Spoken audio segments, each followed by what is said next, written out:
गंगा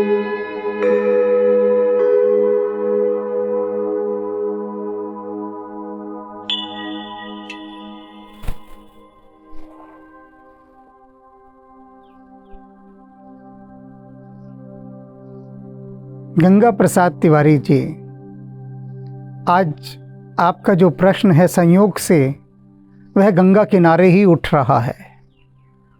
मैं इस समय औरोवेली आश्रम हरिद्वार में आया हुआ हूँ, गंगा के किनारे हूँ उस आश्रम में। और आपका प्रश्न कि परमात्मा ने ये सृष्टि रची ही क्यों। आदरणीय गुरुजी प्रणाम। आपको जब सुनता हूँ तो बहुत ही अच्छा लगता है। आप जिस प्रकार से गंभीर विषय को जितनी सरलता के साथ समझाते हैं उससे एक अलग ही समझ उत्पन्न होती है। गुरुजी, वैसे तो मेरे कुछ 8 या 10 प्रश्न हैं जिनसे मैं काफ़ी विचलित हो जाता हूँ, जिनके उत्तर मुझे अभी तक नहीं मिल पाए हैं। हालांकि इस बार मैं आपसे 1 या 2 ही प्रश्न पूछ रहा हूँ और अगर आपकी अनुमति होगी तो बाकी प्रश्नों में भी आपका मार्गदर्शन प्राप्त करूँगा।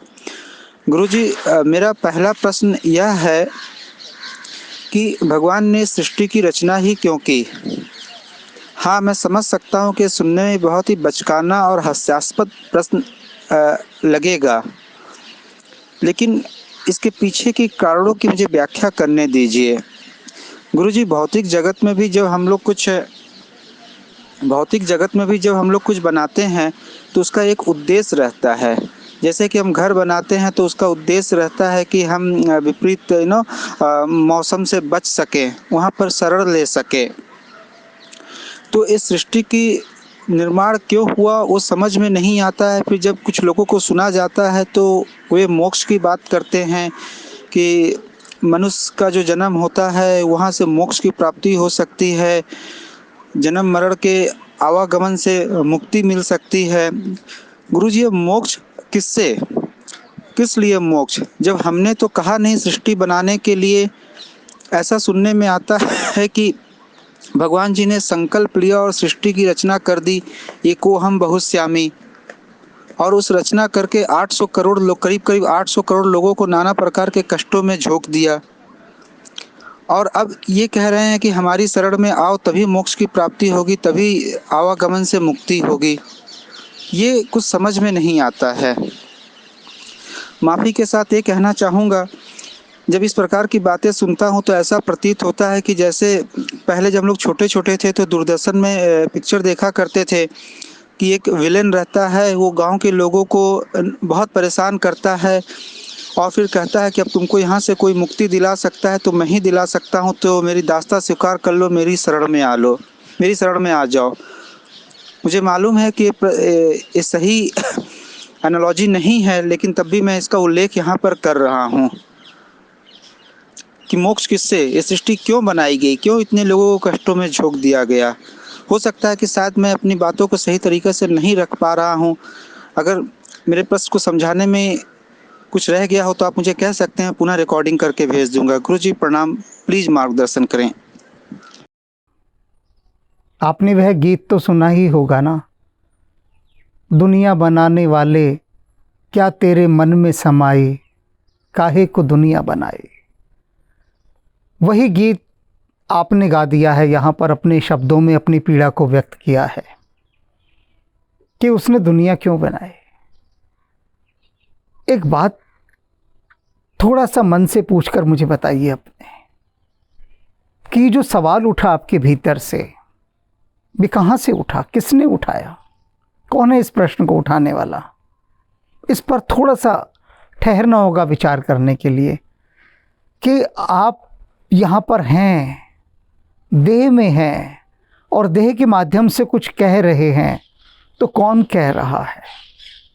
वही आपसे यही बात भी कहलवा रहा है, वही जिसने बनाई है, क्योंकि यह अकारण बनाई है और अकारण का कोई कारण नहीं कहा जा सकता, क्योंकि अकारण बुद्धि में आ ही नहीं सकता कि अकारण है क्या।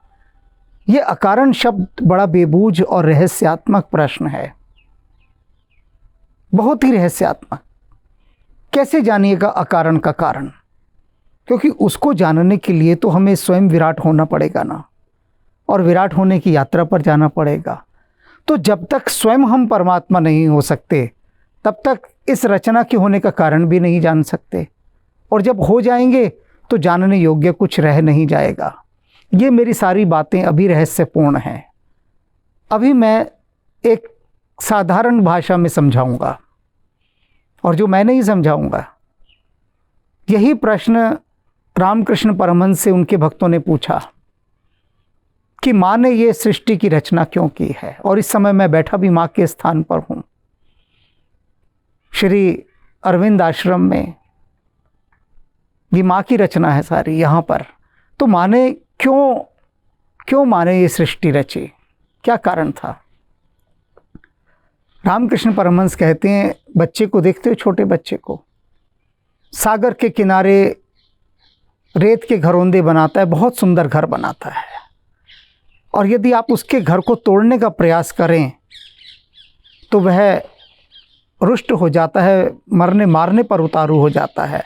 आप उसका घर तोड़ दें तो रोता भी है, बहुत रोता है।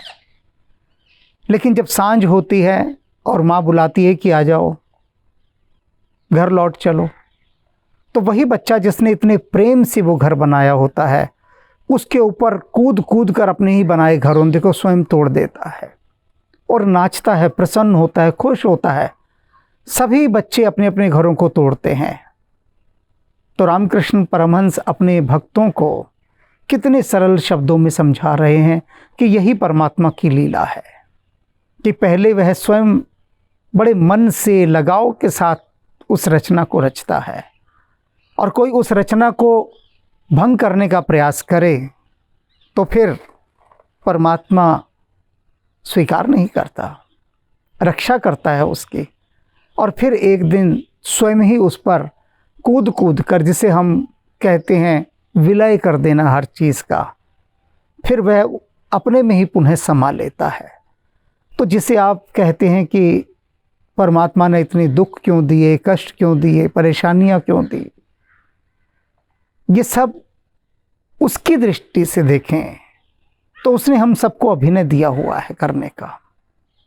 आप एक फिल्म देखते हैं, आप फिल्म में आप देखिए, तब आप समझ पाएंगे कि डायरेक्टर ने सबको रोल दिया कि तुम वहाँ पर रोना शुरू करोगे, तुम वहाँ पर राजा होगे, तुम भिखारी हो, तुम अत्याचारी हो, सब रोल कर रहे हैं। रक्षक भी है, भक्षक भी है, लेकिन जितने भी लोग वहाँ पर रोल कर रहे हैं वे सब अभिनेता जानते हैं कि हम अभिनय कर रहे हैं, सारे अभिनेता, और वो परमात्मा के साथ संयुक्त हैं, अर्थात डायरेक्टर के साथ। तो डायरेक्टर और अभिनेता ये पूरी टीम मिलकर एक फिल्म की रचना करती है।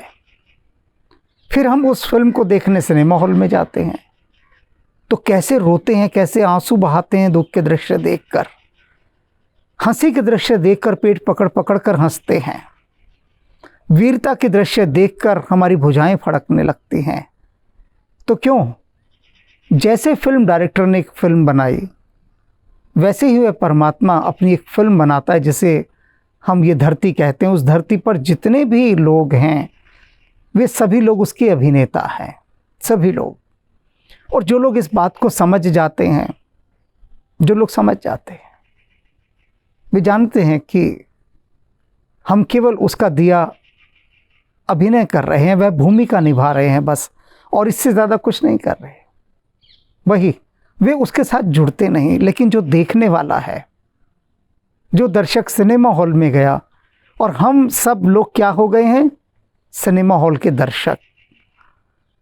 और ये धरती क्या है? परमात्मा की बनाई हुई एक पूरी फिल्म। ये फिल्म चल रही है और फिल्म में एक दिन वो दी एंड भी कर देता है। तो इसे जिस दिन आप इस रूप में समझने लगेंगे, आप पूछिए जाकर किसी भी फिल्म अभिनेता से, आप पूछिए अमिताभ बच्चन से जाकर या धर्मेंद्र से कि भाई तुम दोनों चोर क्यों हो? तुमने तो बहुत चोरियां की हैं। वे कहेंगे कहाँ चोर हैं? कहेंगे प्रसिद्ध फिल्म तुम्हारी शोले है, देख लो, तुम तो उसमें कितने शातिर चोर थे। और वो हेमा मालिनी तांगे वाली है, गब्बर सिंह डाकू है, वे सब कहेंगे कि हम कुछ भी नहीं है भाई, हम तो अभिनय कर रहे थे। वे उसके साथ जुड़े नहीं, क्योंकि वो डायरेक्टर और अभिनेता की भूमिका, इन सब के पूरे रहस्य को जानते हैं। तो संत किन्हें कहा गया? संत वे अभिनेता हैं जो उसकी लीला के खेल को समझते हैं। इसलिए संत ऐसे प्रश्न कभी नहीं उठाते, महापुरुषों ने ऐसे प्रश्न कभी नहीं उठाए, शिकायत भरे प्रश्न कि क्यों उसने ये दुनिया बनाई। शिकायत उनके पास है ही नहीं। शिकायत इनके पास है जिनका अभी बोध नहीं जगा है, जिन्हें ज्ञान की प्राप्ति नहीं हुई और जो उस दुख के साथ सुख के साथ संयुक्त हो गए हैं, जुड़ गए हैं, जो अभी सिनेमा हॉल में ही बैठे हैं और वहीं बैठे बैठे उससे एक रूप हो गए हैं। उनके भीतर से ये सवाल उठते हैं। आपका ये सवाल संसार के अधिकांश लोगों का सवाल है, लेकिन इस सवाल का समाधान तभी होगा जब समाधि घटेगी, क्योंकि समाधि ही सारी समस्याओं के समाधान प्रस्तुत करती है और कुछ नहीं करता। जिस दिन आप उस तल पर पहुंच जाएंगे, उस दिन आप बहुत ज़ोर से हंसेंगे और इतना हंसेंगे, इतना हंसेंगे, कहेंगे कि मैं भी बताओ कैसे प्रश्न पूछता था। अपने आप पर आई हंसी आपकी कभी थमने का नाम ही नहीं लेगी कि मैंने कहा परमात्मा ने सृष्टि क्यों बनाई, क्यों यहाँ पर इतने अत्याचार रचे, क्यों खुशियाँ रची, क्यों मोक्ष बनाया, ये सब क्यों किया। फिल्म देखते समय तो नहीं कहते कि आप इस डायरेक्टर ने फिल्म ये बनाई क्यों, तब तो बड़ी खुशी खुशी सारी फिल्म देखते हैं, हंसी की भी, दुख की भी, वीरता की भी, साइंस फिक्शन की भी, सारी फिल्में देखते हैं ना। तो डायरेक्टर से हमने कभी सवाल नहीं किया कि तूने फिल्म क्यों बनाई। इसी तरह से वो जो सबसे बड़ा डायरेक्टर है, सबसे बड़ा डायरेक्टर, उससे हम उस दिन सवाल नहीं करते जिस दिन हम ये जान जाते हैं कि ये सिर्फ उसकी एक फिल्म है और हम सब उसके एक अभिनेता। तो अपनी ऊंचाइयों को बढ़ाइए, उस तल पर पहुंचिए जिस तल पर जाकर आपको उसकी लीला दिखाई देने लगे। तब बात बनेगी। इन छोटे छोटे प्रश्नों में उलझकर अपनी ऊर्जा को खराब मत कीजिए। ये ऊर्जा उस अनंत की यात्रा में लगाइए। ये प्रश्न तो आपको अटका देंगे, भटका देंगे। सबसे बड़ी बात है, भटकना नहीं है, हमें तो खोजना है उन रहस्यों को, और जो सिर्फ ध्यान से मिलेंगे, समाधि से मिलेंगे। तो ध्यान की यात्रा की ओर बढ़िए। सबसे बड़ी बात, ये प्रश्न माया के द्वारा दिए हुए हैं। मैं आपको बता दूं, माया ऐसे छोटे छोटे प्रश्न दे देती है सभी को कि लो प्रश्न, और इन्हीं में गुस्सा होते रहो, नाराज़ होते रहो, खिन्न होते रहो, दुख प्रकट करते रहो।